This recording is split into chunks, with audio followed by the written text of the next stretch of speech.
Well, boy, do I have a holiday treat for you guys. My friend Brian Branton on Instagram, and if you're not following him, you need to do so ASAP. I'll make sure to put a link below.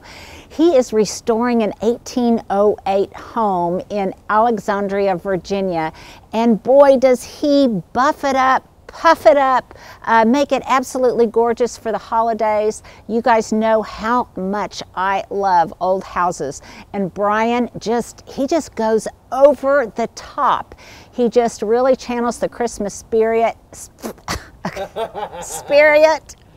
Okay, 1, 2, 3. Yeah, sorry. That's good. 3, 2. Well, boy, do I have a holiday treat for you guys today.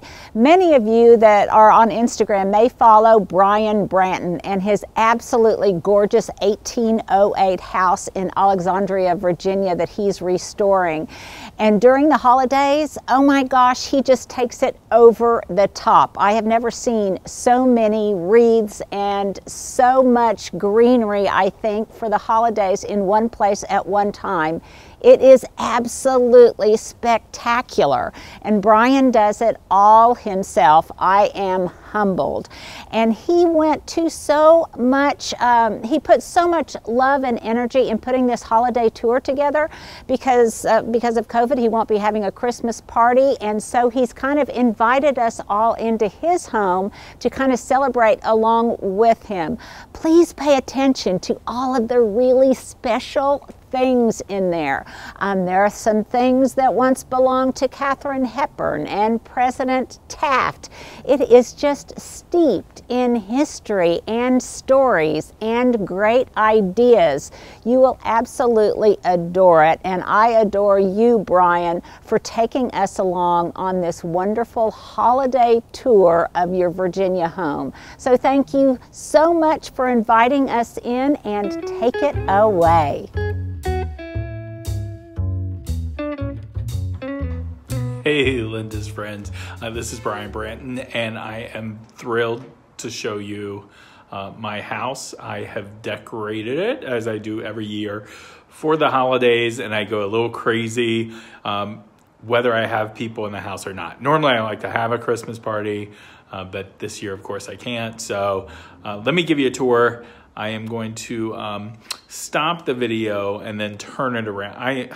I'm an idiot when it comes to technology like this, so I can't figure out how to flip the camera while I'm actually taking it. So I'm going to stop the video and start a new one, and then we'll give you a tour that way. Okay. All right, so here's my home. As you see, I put a giant wreath on the side. That's pretty much the theme for this year. I feel like wreaths in every window. And I did put them on all of the front windows here, and I incorporated a lot of the dried fruit and elements that you see and you will see inside the house. I hang these wreaths by a nail at the top of the window frame, and I use green floral wire because I just feel like it disappears. And then, of course, it's a pain in the butt to put them up there, but that's what I do. My front door wreath was made by a great floral designer, Ashley Greer of Atelier Ashley Designs. I made the fan, and I incorporated a lot of the same elements that she put in a wreath into my fan. I feel like they complement each other. So here we go. Welcome. This is the stair hallway looking directly into the back, which is into the dining room. Now, it's funny, I posted a photo of this recently, and everybody kept saying, oh, you have a great butler's pantry. And I kept saying, that's actually the dining room. I wished I had a butler's pantry. So I'll go forward a little bit here and kind of show you. This year, I really wanted to incorporate a lot of really what I call floral arrangements in the display. So I would buy like these floral boxes and put wet oasis in them, and then used a lot of dried or preserved elements so I didn't have to worry about it. Or I used greenery that I felt would grow well, dry well. So you see boxwood and some pine, some holly. I always use cedar for my garland because I like the way it dries. I don't mind it as it dries. And so that's what I've done. I put this on the newel post, And then as you see, it's going to get a little dark.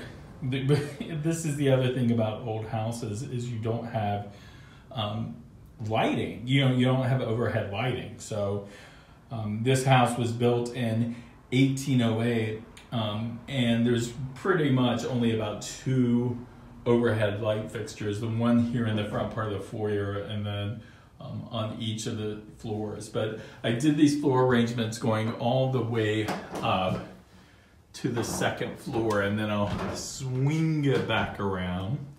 See, it's kind of dark. There's my one overhead light. And you will see what I've done with the rest of the foyer. This is the first time I've actually outlined the door in a boxwood garland. Normally I've never done that before. I have always had a wreath on the interior of the door. I like wreaths. I think it's the easiest way to decorate for Christmas. And this wreath, I do all the wreaths in the house except for the ones on the front door. This was made by my friend Ashley Greer of Atelier Ashley Designs. She's a genius florist, and she likes to incorporate a lot of natural elements. You'll see that in the video that I show of the outside, because she did the front door wreath, and then I kind of mimicked what she did in the fan I built. But it's stuff like lotus pods and, you know, dried oranges, different kinds of pine cones. You know, she has some yarrow in here as well. It's elements that I tried to incorporate in the other part of the house. Like for this wreath, you know, I had extra yarrow and I incorporated it into this wreath here. I like to put greenery around things. Again, I think it's an easy way. Just doing a quick little swag of greenery on something is an easy way to decorate up. And then I made this arrangement here of all the similar stuff that, you know, that Ashley used, magnolia leaves and lotus pods and pine cones, and you know, there's dried pomander. Not pomander. I'm losing my train of thought about what's in there now. But pomegranate. Thank you. Dried pomegranate in there. I like to put a little swag of greenery on sconces or on Brockett shelves, as you see here. But that gives you a sense. There's a fire alarm, a smoke alarm that I hate. I need a smoke alarm, but I just kind of hate that one, so I'm going to change it, just FYI. And then just to give you a sense of how I like to give it a very Christmas feel. I bought this rug this year, actually very recently, and it has really complemented the space well. So I'm super happy with that. Okay, so I think let's go into the living room.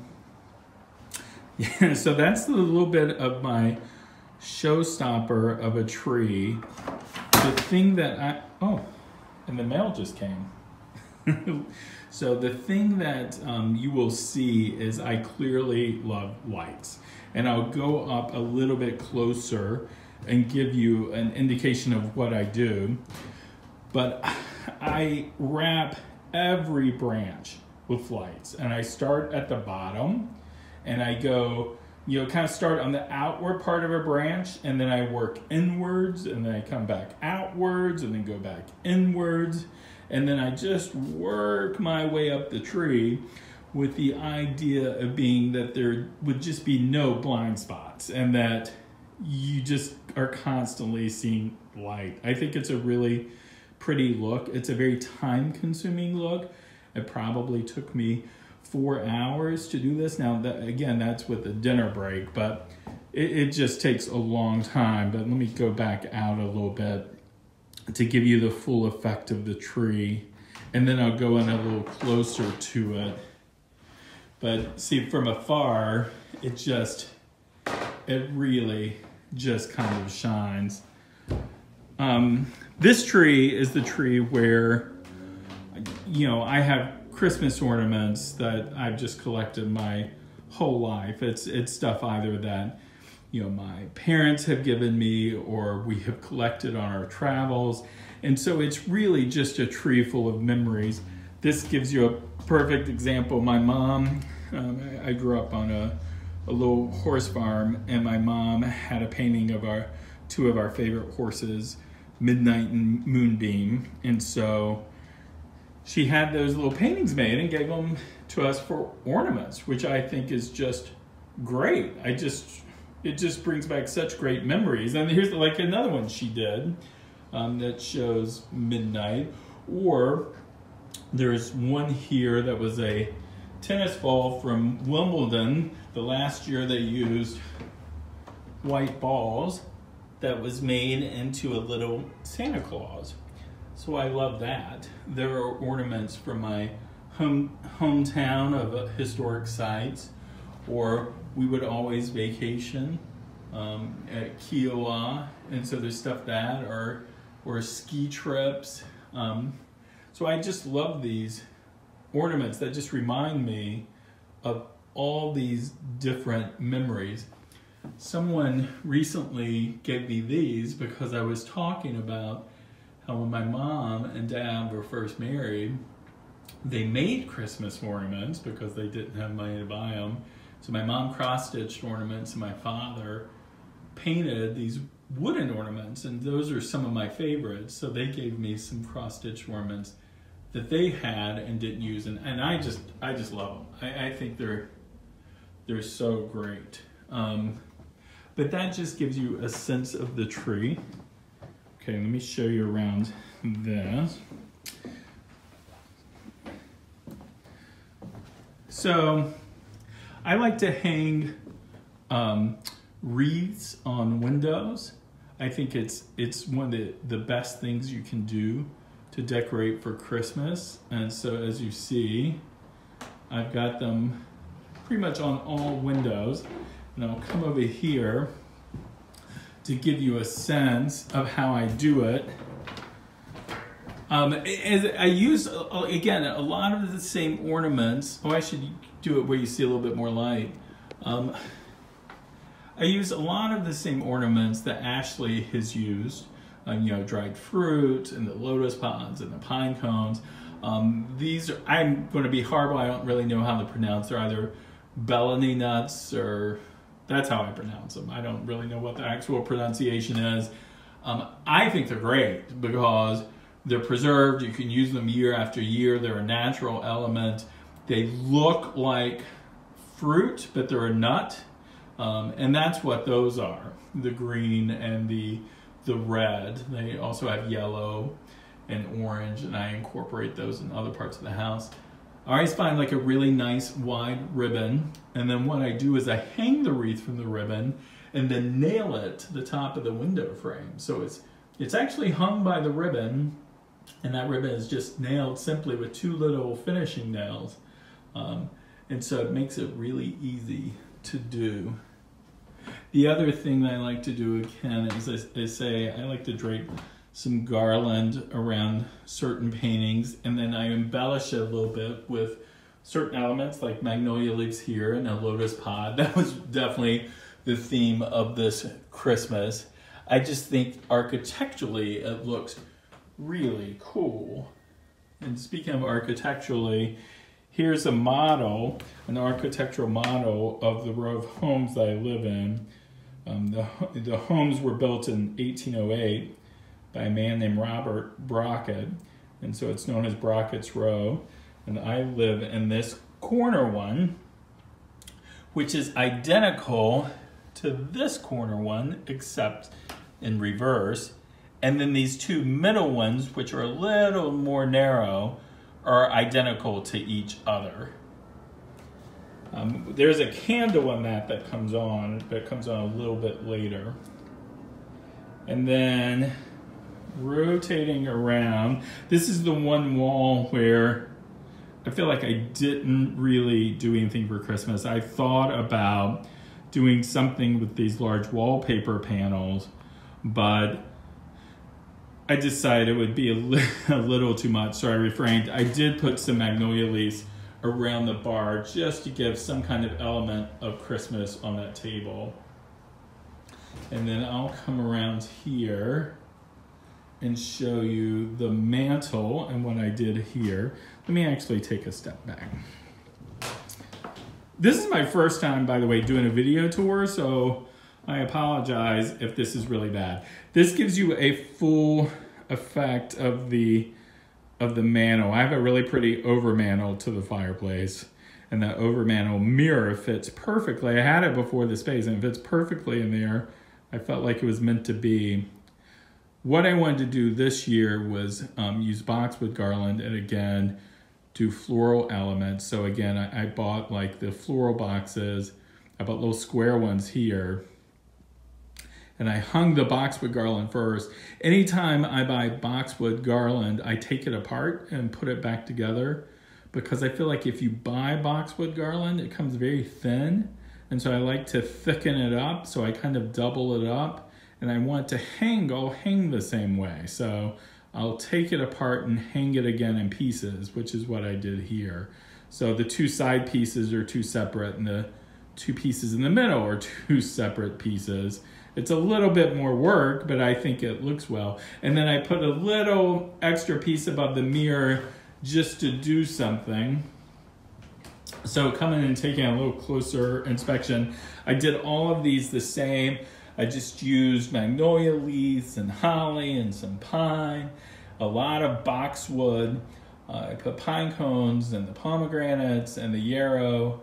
And I did that for each of these. And I could not be any happier. I honestly think it's just a very stunning Christmas arrangement. And it really was easy to do. It's definitely takes longer than what I normally do, but it's so worth it. And then I just added a little boxwood to that vase up there as a way to tie it together. But that gives you a look. I'll pan out here so you can see the garland with the Christmas tree. I just couldn't be happier with it. And then I'm going to show you a little trick here too. I wouldn't call this a trick, but this is my TV. I like to sit in the living room, so I wanted a TV, but I didn't want to look at it. And so I built like a little, I don't know, like a little shelf or something that you can wheel it out. And I feel like I don't notice it as much when it's tucked in that space. So that shows you that. This is also where my work from home office has been. So that's my computer. I have little elements on each of the tables, but I didn't want to really overpower it. So I had these reindeer, which are ones that my mom had from my childhood. Look at that. My Christmas cactus, which I bought 3 years ago. It's literally about to bloom. I'm horrible with houseplants. I mean, just absolutely horrible. This is the only houseplant I've ever kept alive, and I am thrilled that it's about to bloom. And then, of course, I have some paper whites here, another paper white there, and then I'll just try to tuck in some extra fresh greenery. I have some Nandina growing out back, and of course some magnolia and some pine. I'll do it in elements there, and then some potpourri on this table. So Adam, my partner, jokes that I have to put Christmas on every surface, which is probably true, but I just like to say it's a subtle Christmas element, and of course some candles in the windows. Okay, so we will continue on into the dining room. And then, but first I'll give you a little bit of a full swoop again of the living room so you can get a sense of what it's like.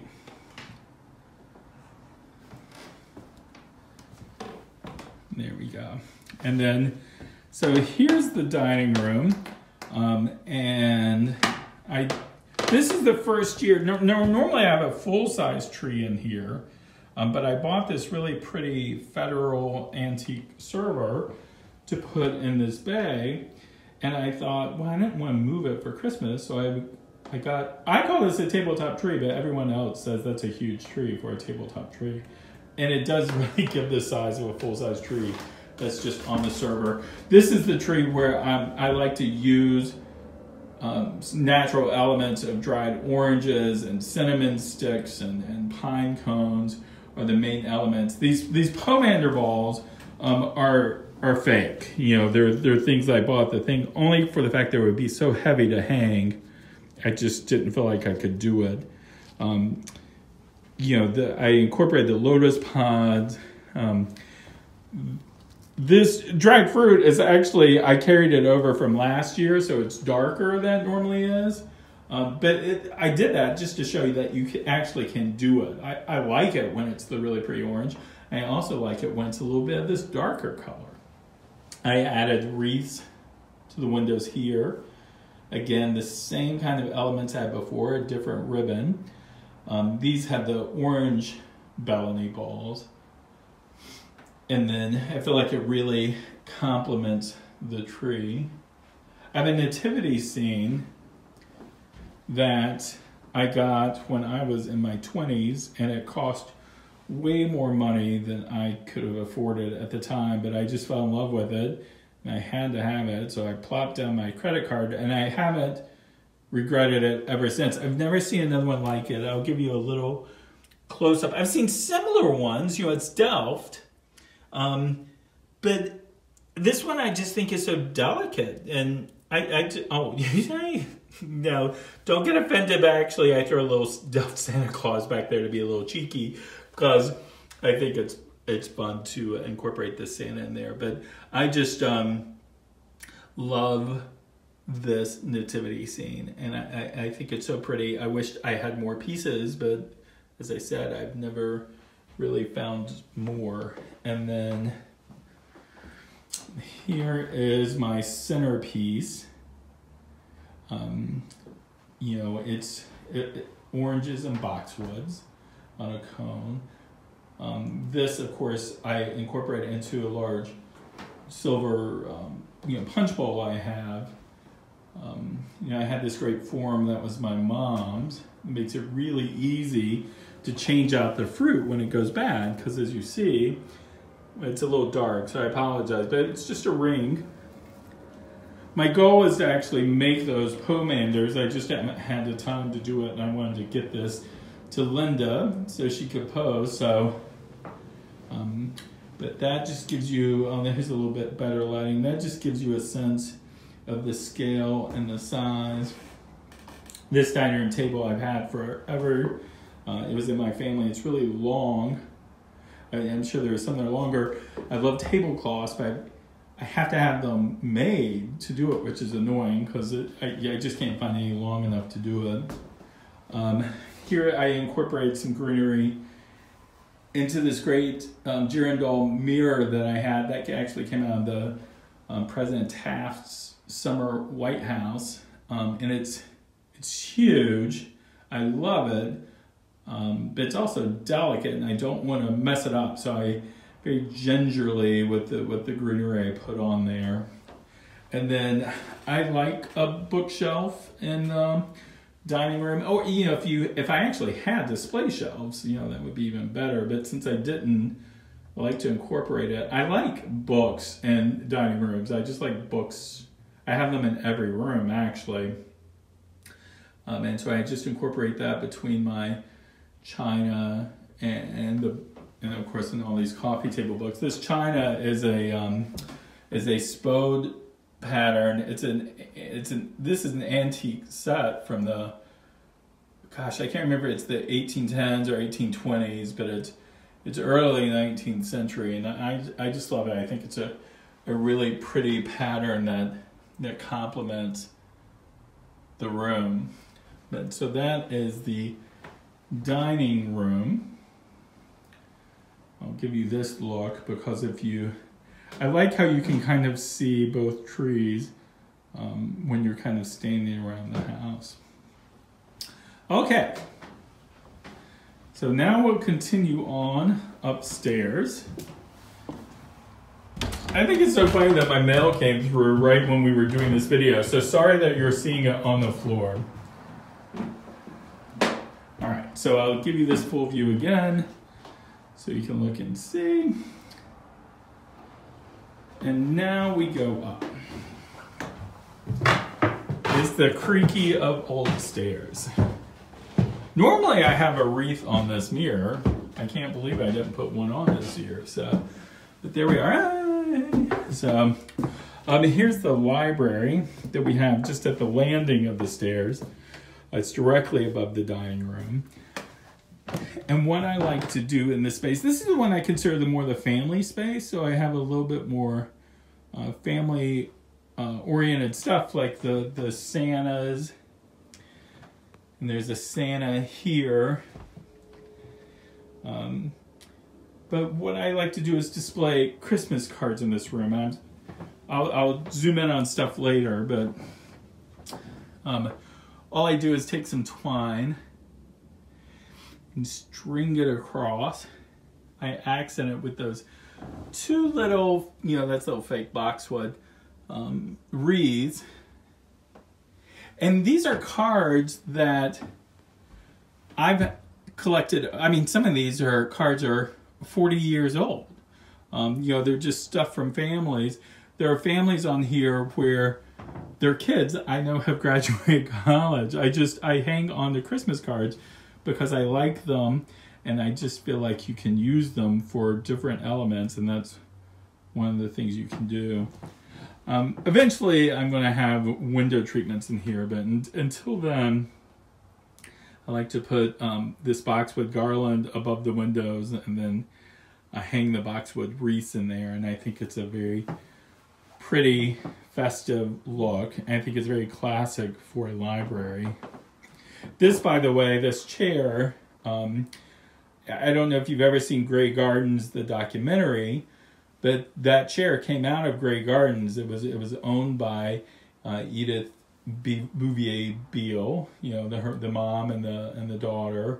We got it at the estate sale, and if I walk over here and show you, I don't know if the lighting's going to be right, but there's a photo of us getting the chair from Grey Gardens, and that's the little sign, this old sign that was on it when we bought it. Anyway, we just love that chair because we were obsessed with Grey Gardens. Here are more cards. This gives you a sense of how I was talking about how old. That's Al and Tipper Gore. So that's when they were still married. That's how old some of these cards are. That cracks me up. And I know these children have graduated college.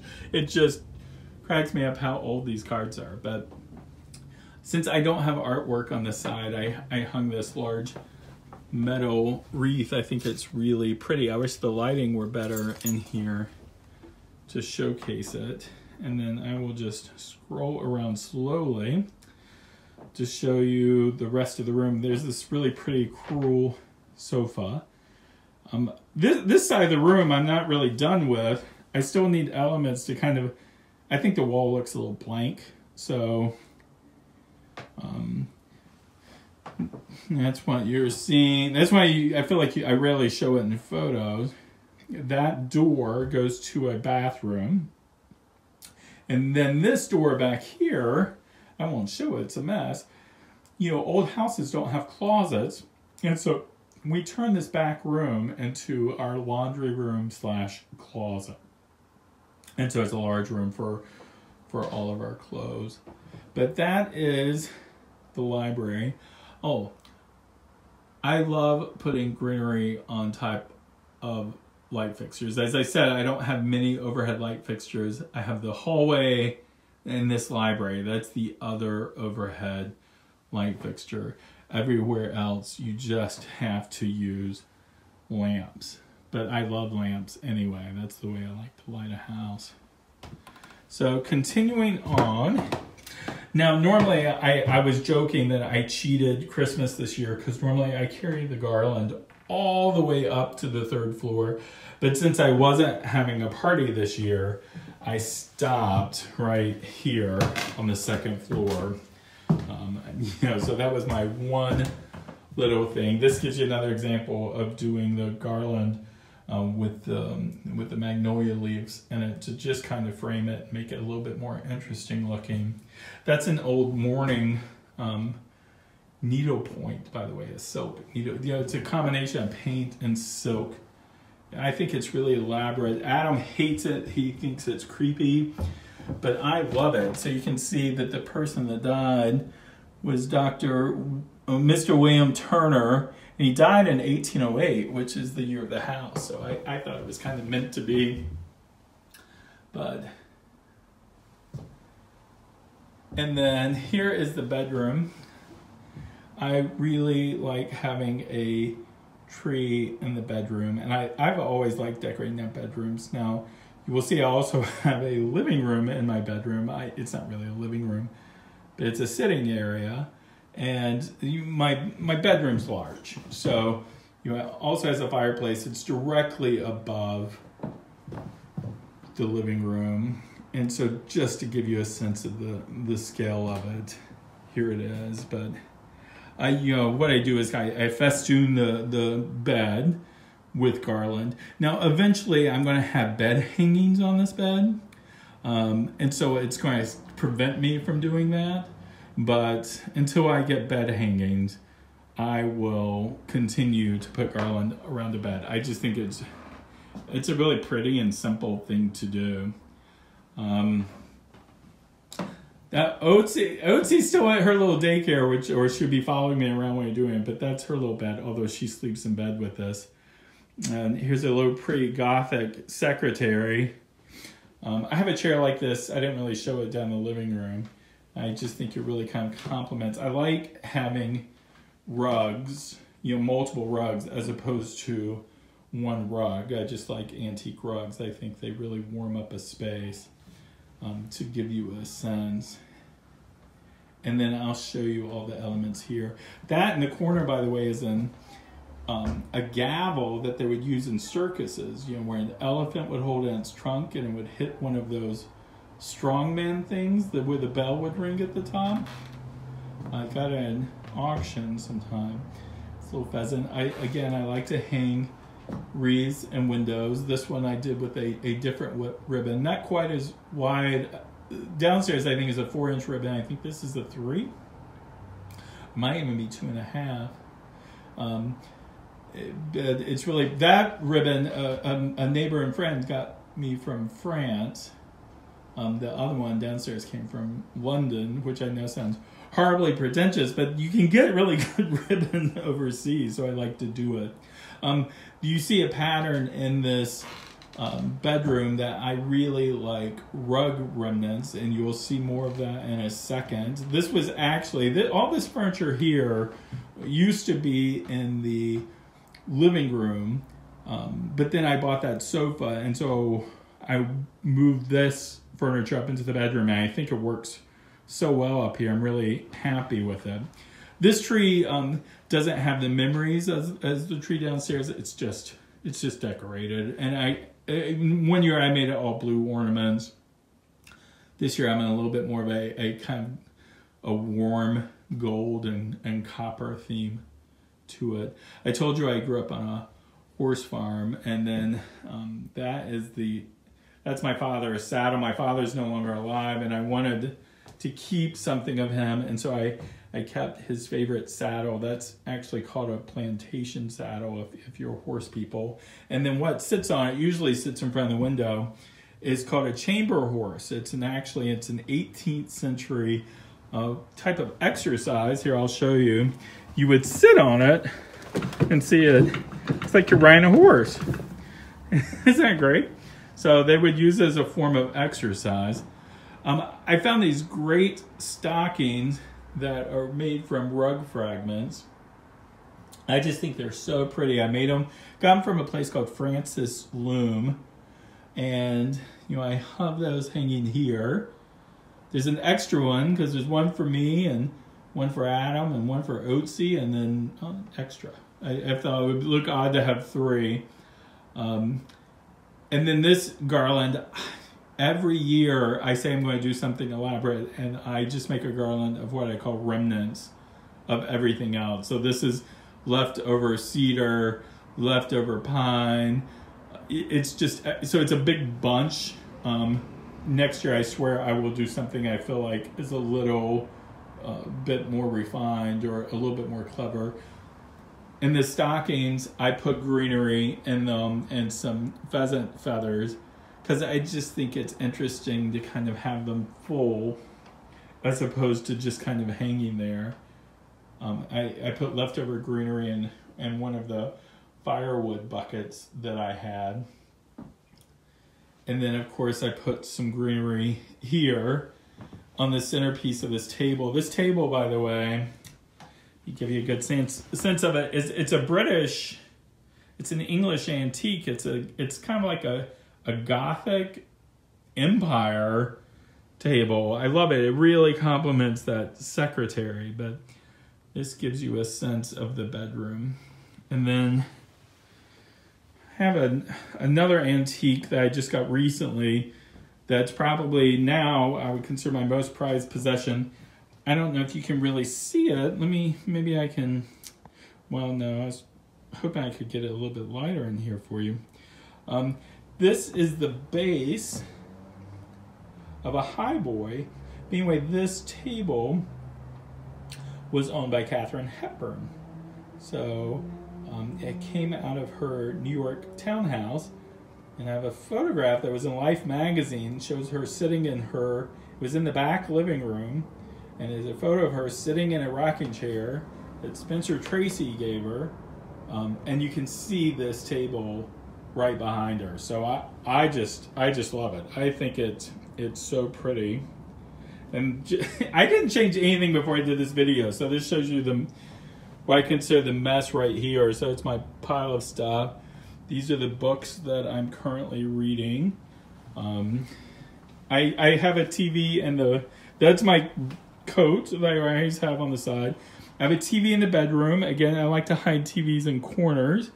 So I have it just sitting on a little table, but it makes it nice to see from the bed.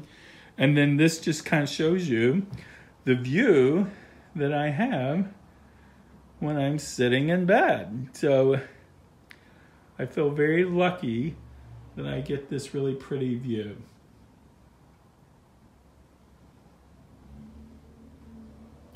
So that really concludes my tour. The third floor, I do not have decorated for Christmas. And it's also a little bit of a work in progress, or I would show you that. So until next time, I hope you have a very Merry Christmas, Happy Holidays, have a very Happy New Year, and I will see you guys soon. Thank you.